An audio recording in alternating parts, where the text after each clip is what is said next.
Өлімден ері түсінден ері көрген ғой бір армандай қызды, бір нәзік сәуле күлімдеп еді, сұрапыл соғыс соқты да бұзды. Бұл Қасым Омаржоловтың сұрапыл соғыс жайлы жырлаған өлең жолдары. Бірін анасы, бірін баласы қалдырған сұрапыл соғысқа мен өлкенде кімдер қатысты? Қанша арулар тәуелсіздік жолында қайтыс болды? Осы сұрақтарға жауап ретінде мен Сарыарқаның тарландары атты ғылыми жоба жаздым. Өзектілігі бүгінгі жеткіншектердің тәуелсіздік дәмін сездірген аға әпкелерімізді танып білмеуде.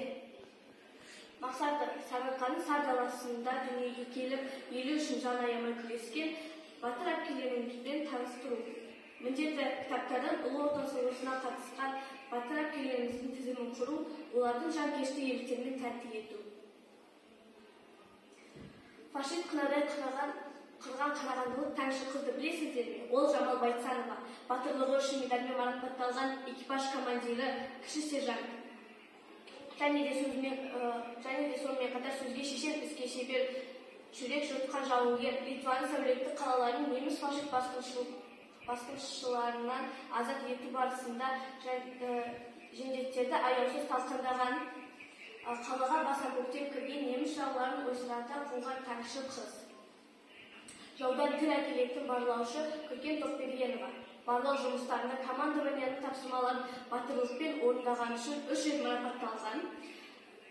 Бөлімшедегі таңшы қыз Күнжайнала Талқанбаева, ротадағы мерген деп табылған өжет қыздарының қатарынан табылған жерлесіміз. Радист пулеметші Жәмила Бейсенбаева. Қайтпас ерлігі үшін қатардағы жауынгерлердің құрметіне ие болған қазақ қызы.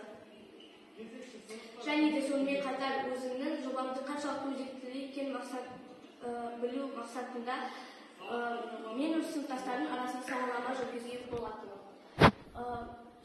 29% мүлдем білмейтіндер, жалпылама ғана 1-2 батырды білетіндер 51%, Қарағанды аумағындағы бір батыр қызды ғана білетіндер 3%, бірнеше батырларымызды еркін айта алатындар 38% болып шықты.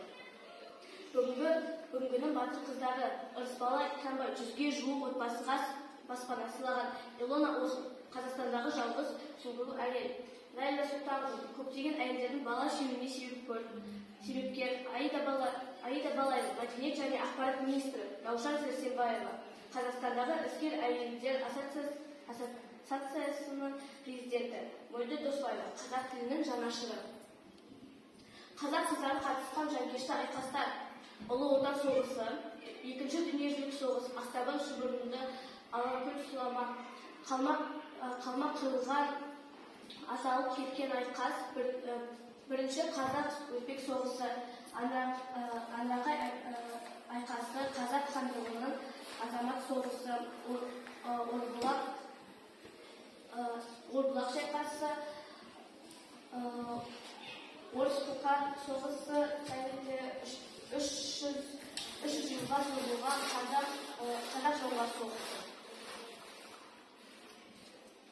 Сұрапыл соғыс кезеңі мен қазақ қыздарының қайсарлығы дәріптейтін фильм, телехикаялар. Біріншісі Мергендер драма. Қазақ фильмінің тапсырысымен 1985 жылы түсірілген. Екіншісі Жауқазын жұмыр деректі фильмі. Әлия Молдағұлованың құрметіне арналған. Үшіншісі Маншук телехикая. Маншук Мәметованың 100 жылдығына орай түсірілген. Төртіншісі Үзілген моншақ деректі фильмі. Хабар таным тапсырмасы бойынша түсірілген. Осы фильмдердің біреуінің үзіндісі. Мәметова Мансия Жиенгалиевна родилась 23 октября 1922 года в поселке Жирку Уральской области.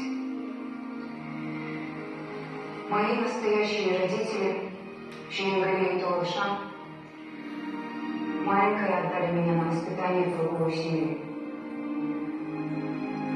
Мы жили очень бедно, а отец туберкулезом болел.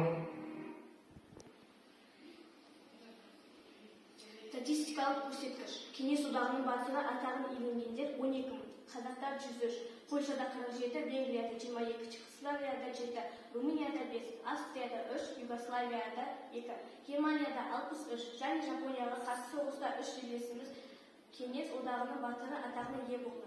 Атақ алғаш 1934 жылы 20 сәуірде Полярлық Челюскин мұз жарғыш кемесін құтқарушылар тобындағы 7 адамға берілді.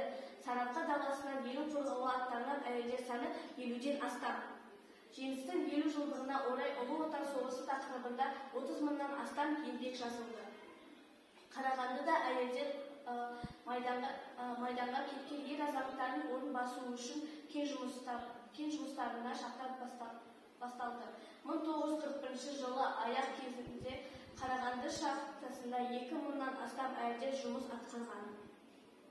Пайдаланған әдебиеттер тізімдері. Назарларыңызға рахмет.